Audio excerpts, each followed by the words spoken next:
ಹರೇ ಕೃಷ್ಣ. ವಿಷ್ಣು ಸಹಸ್ರನಾಮ ಸ್ತೋತ್ರ ಶ್ಲೋಕ 24, 25 ಮತ್ತು 26ರಲ್ಲಿ ಬರುವಂತಹ ಭಗವಂತನ ನಾಮಗಳು ಮತ್ತು ಅದರ ಅರ್ಥ ಕೂಡ ತಿಳ್ಕೊಳ್ಳೋಣ. ಹಾಗೆ ಶ್ಲೋಕವನ್ನು ಪಾಣಿನಿ ವ್ಯಾಕರಣದ ರೀತಿಯಲ್ಲಿ ಉಚ್ಚಾರ ಮಾಡೋಣ. ಶ್ಲೋಕ 24.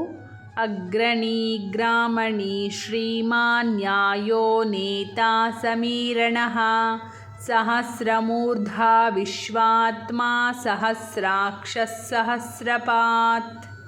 ಈ ಶ್ಲೋಕದಲ್ಲಿ ಭಗವಂತನ 10 ನಾಮಗಳಿವೆ. ಈಗ ಇದರ ಅರ್ಥ ಏನು ಅಂತ ತಿಳ್ಕೊಳ್ಳೋಣ. ಮೊದಲಿಗೆ ಅಗ್ರಣೀಹಿ, ಮುಮುಕ್ಷುಗಳನ್ನು ಉತ್ತಮ ಪದಕ್ಕೆ ಕರೆದೊಯ್ಯುವವನಾದ್ದರಿಂದ ಭಗವಂತನನ್ನು ಅಗ್ರಣೀಹಿ ಎಂದು ಕರೆಯುತ್ತಾರೆ. ಈ ನಾಮವನ್ನು ಹೇಳುವಾಗ ಓಂ ಅಗ್ರಣ್ಯೇ ನಮಃ ಅಂತ ಹೇಳಬೇಕು.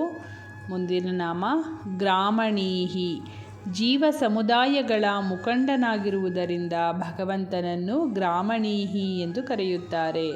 ಈ ನಾಮವನ್ನು ಹೇಳುವಾಗ ಓಂ ಗ್ರಾಮಣ್ಯೇ ನಮಃ ಅಂತ ಹೇಳಬೇಕು. ಭಗವಂತನ ಮುಂದಿನ ನಾಮ ಶ್ರೀಮಾನ್, ಎಲ್ಲಕ್ಕಿಂತಲೂ ಅತ್ಯಧಿಕ ಕಾಂತಿಯುಳ್ಳವನಾಗಿರುವುದರಿಂದ ಭಗವಂತನನ್ನು ಶ್ರೀಮಾನ್ ಎಂದು ಕರೆಯುತ್ತಾರೆ. ಈ ನಾಮವನ್ನು ಹೇಳುವಾಗ ಓಂ ಶ್ರೀಮತೇ ನಮಃ ಅಂತ ಹೇಳಬೇಕು. ಭಗವಂತನ ಮುಂದಿನ ನಾಮ ನ್ಯಾಯ, ಪ್ರಮಾಣಗಳಿಗೆ ಆಶ್ರಯಭೂತವಾದ ತರ್ಕದ ಮೂರ್ತಿಯಾಗಿರುವುದರಿಂದ ಭಗವಂತನನ್ನು ನ್ಯಾಯ ಎಂದು ಕರೆಯುತ್ತಾರೆ. ಈ ನಾಮವನ್ನು ಹೇಳುವಾಗ ಓಂ ನ್ಯಾಯಾಯ ನಮಃ ಅಂತ ಹೇಳಬೇಕು. ಭಗವಂತನ ಮುಂದಿನ ನಾಮ ನೇತಾ, ಜಗದ್ರೂಪಿ ಯಂತ್ರವನ್ನು ನಡೆಸುವವನಾದ್ದರಿಂದ ಭಗವಂತನನ್ನು ನೇತಾ ಎನ್ನುತ್ತಾರೆ. ಈ ನಾಮವನ್ನು ಹೇಳುವಾಗ ಓಂ ನೇತ್ರೇ ನಮಃ ಅಂತ ಹೇಳಬೇಕು. ಭಗವಂತನ ಮುಂದಿನ ನಾಮ ಸಮೀರಣಃ, ಶ್ವಾಸರೂಪದಿಂದ ಪ್ರಾಣಿಗಳನ್ನು ಕಾರ್ಯಶೀಲರನ್ನಾಗಿರಿಸುವುದರಿಂದ ಭಗವಂತನನ್ನು ಸಮೀರಣಃ ಎಂದು ಕರೆಯುತ್ತಾರೆ. ಈ ನಾಮವನ್ನು ಹೇಳುವಾಗ ಓಂ ಸಮೀರಣಾಯ ನಮಃ ಅಂತ ಹೇಳಬೇಕು. ಭಗವಂತನ ಮುಂದಿನ ನಾಮ ಸಹಸ್ರಮೂರ್ಧ, ಸಾವಿರಾರು ಶಿರಸ್ಸುಳ್ಳವನಾದ್ದರಿಂದ ಭಗವಂತನು ಸಹಸ್ರಮೂರ್ಧನು. ಈ ನಾಮವನ್ನು ಹೇಳುವಾಗ ಓಂ ಸಹಸ್ರಮೂರ್ಧ್ನೇ ನಮಃ ಅಂತ ಹೇಳಬೇಕು. ಭಗವಂತನ ಮುಂದಿನ ನಾಮ ವಿಶ್ವಾತ್ಮ, ವಿಶ್ವದ ಆತ್ಮನಾಗಿರುವುದರಿಂದ ಭಗವಂತನನ್ನು ವಿಶ್ವಾತ್ಮ ಎಂದು ಕರೆಯುತ್ತಾರೆ. ಈ ನಾಮವನ್ನು ಹೇಳುವಾಗ ಓಂ ವಿಶ್ವಾತ್ಮನೇ ನಮಃ ಅಂತ ಹೇಳಬೇಕು. ಭಗವಂತನ ಮುಂದಿನ ನಾಮ ಸಹಸ್ರಾಕ್ಷ, ಅಕ್ಷ ಎಂದರೆ ಕಣ್ಣು, ಸಹಸ್ರಾಕ್ಷ ಎಂದರೆ ಸಾವಿರಾರು ಕಣ್ಣುಗಳುಳ್ಳವನಾದ್ದರಿಂದ ಭಗವಂತನು ಸಹಸ್ರಾಕ್ಷನು. ಈ ನಾಮವನ್ನು ಹೇಳುವಾಗ ಓಂ ಸಹಸ್ರಾಕ್ಷಾಯ ನಮಃ ಅಂತ ಹೇಳಬೇಕು. ಭಗವಂತನ ಮುಂದಿನ ನಾಮ ಸಹಸ್ರಪಾತ್, ಸಾವಿರಾರು ಕಾಲುಗಳುಳ್ಳವನಾದ್ದರಿಂದ ಭಗವಂತನನ್ನು ಸಹಸ್ರಪಾತ್ ಎಂದು ಕರೆಯುತ್ತಾರೆ. ಈ ನಾಮವನ್ನು ಹೇಳುವಾಗ ಓಂ ಸಹಸ್ರಪದೇ ನಮಃ ಅಂತ ಹೇಳಬೇಕು. ಪುರುಷ ಸೂಕ್ತದ ಮೊದಲನೇ ಚರಣದಲ್ಲಿ ಹೀಗೆ ಹೇಳಿದ್ದಾರೆ: ಸಹಸ್ರಶೀರ್ಷ ಪುರುಷಃ ಸಹಸ್ರಾಕ್ಷ ಸಹಸ್ರಪಾತ್. ಪುರುಷನು ಸಹಸ್ರ ಶಿರಸ್ಸುಗಳುಳ್ಳವನು, ಸಹಸ್ರ ಕಣ್ಣುಗಳುಳ್ಳವನು, ಸಹಸ್ರ ಪಾದಗಳುಳ್ಳವನು ಎಂದು ಭಗವಂತನ ಬಗ್ಗೆ ವರ್ಣಿಸಿದ್ದಾರೆ. 25ನೆಯ ಶ್ಲೋಕ. ಆವರ್ತನೋ ನಿವೃತ್ತಾತ್ಮ ಸಂವೃತಃ ಸಂಪ್ರಮರ್ದನಃ ಅಹಃ ಸಂವರ್ತಕೋ ವಹ್ನಿರನಿಲೋ ಧರಣೀಧರಃ. ಈ ಶ್ಲೋಕದಲ್ಲಿ ಭಗವಂತನ 8 ನಾಮಗಳಿವೆ. ಅದರ ಅರ್ಥ ಏನು ಅಂತ ತಿಳ್ಕೊಳ್ಳೋಣ. ಮೊದಲಿಗೆ ಆವರ್ತನಃ, ಜಗಚ್ಚಕ್ರವನ್ನು ನಡೆಸುವ ಸ್ವಭಾವದವನು ಅಥವಾ ಸಂಸಾರ ಚಕ್ರವನ್ನು ತಿರುಗಿಸುತ್ತಿರುವುದು ಭಗವಂತನ ಸ್ವಭಾವವಾದ್ದರಿಂದ ಅವನಿಗೆ ಆವರ್ತನ ಎಂದು ಹೆಸರು. ಈ ನಾಮವನ್ನು ಹೇಳುವಾಗ ಓಂ ಆವರ್ತನಾಯ ನಮಃ ಅಂತ ಹೇಳಬೇಕು.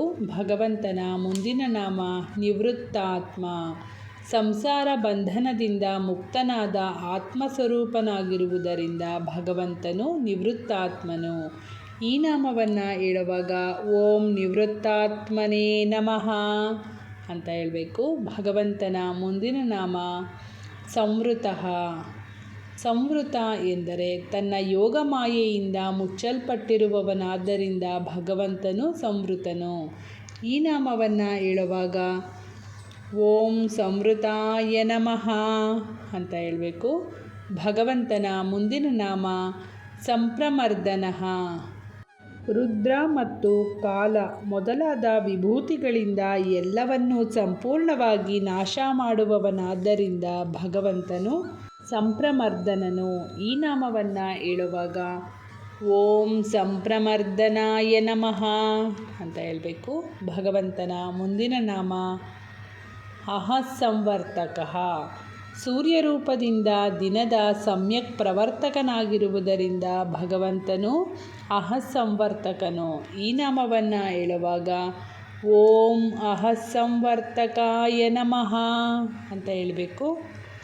ಮುಂದಿನ ನಾಮ ವಹ್ನಿಹಿ. ಹವಿಸ್ಸನ್ನು ತೆಗೆದುಕೊಂಡು ಹೋಗುವ ಅಗ್ನಿದೇವನಾಗಿರುವುದರಿಂದ ಭಗವಂತನನ್ನು ವಹ್ನಿಹಿ ಎಂದು ಕರೆಯುತ್ತಾರೆ.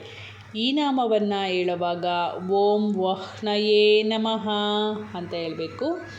ಮುಂದಿನ ನಾಮ ಅನಿಲಃ.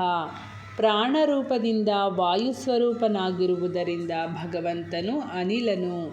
ಈ ನಾಮವನ್ನು ಹೇಳುವಾಗ ಓಂ ಅನಿಲಾಯ ನಮಃ ಅಂತ ಹೇಳಬೇಕು. ಭಗವಂತನ ಮುಂದಿನ ನಾಮ ಧರಣೀಧರಃ. ವರಾಹ ಮತ್ತು ಶೇಷರೂಪದಿಂದ ಪೃಥ್ವಿಯನ್ನು ಧರಿಸಿರುವವನಾದ್ದರಿಂದ ಭಗವಂತನು ಧರಣೀಧರನು.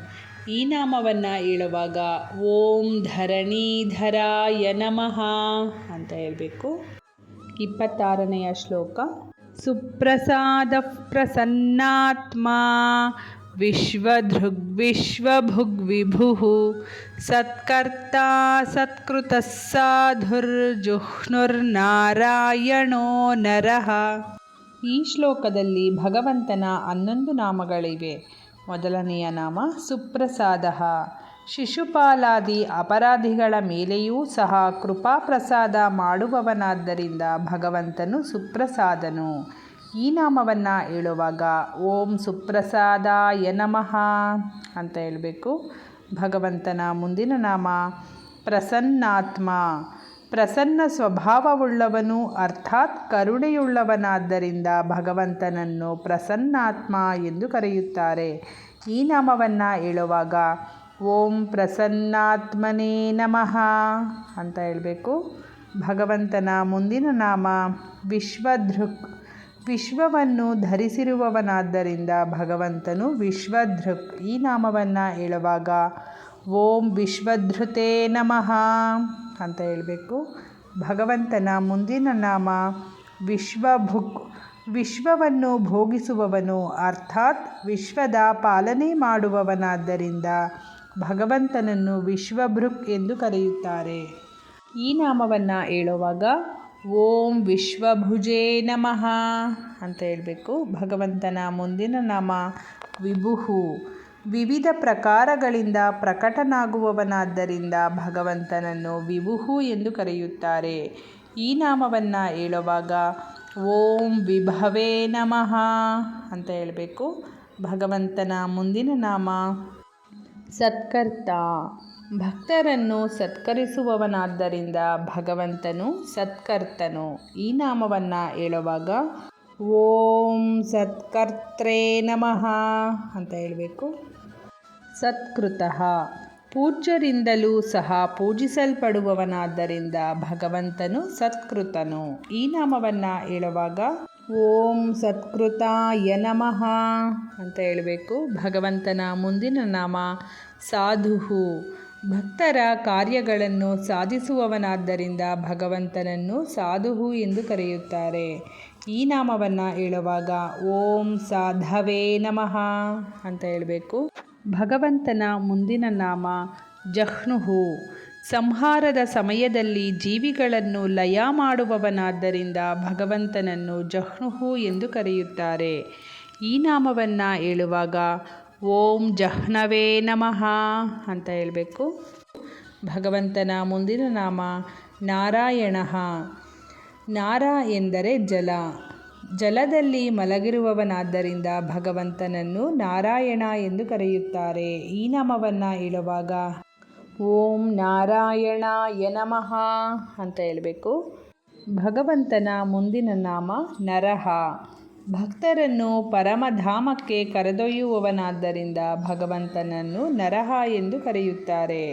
ಈ ನಾಮವನ್ನು ಹೇಳುವಾಗ ಓಂ ನರಾಯ ನಮಃ ಅಂತ ಹೇಳಬೇಕು. ಇಲ್ಲಿಯವರೆಗೂ ನಾವು ಭಗವಂತನ 1000 ನಾಮಗಳಲ್ಲಿ 246 ನಾಮಗಳ ಬಗ್ಗೆ ತಿಳಿದುಕೊಂಡಿದ್ದೇವೆ. ಉಳಿದ ನಾಮಗಳ ಬಗ್ಗೆ ಮುಂದಿನ ವಿಡಿಯೋದಲ್ಲಿ ತಿಳಿದುಕೊಳ್ಳೋಣ. ಧನ್ಯವಾದಗಳು.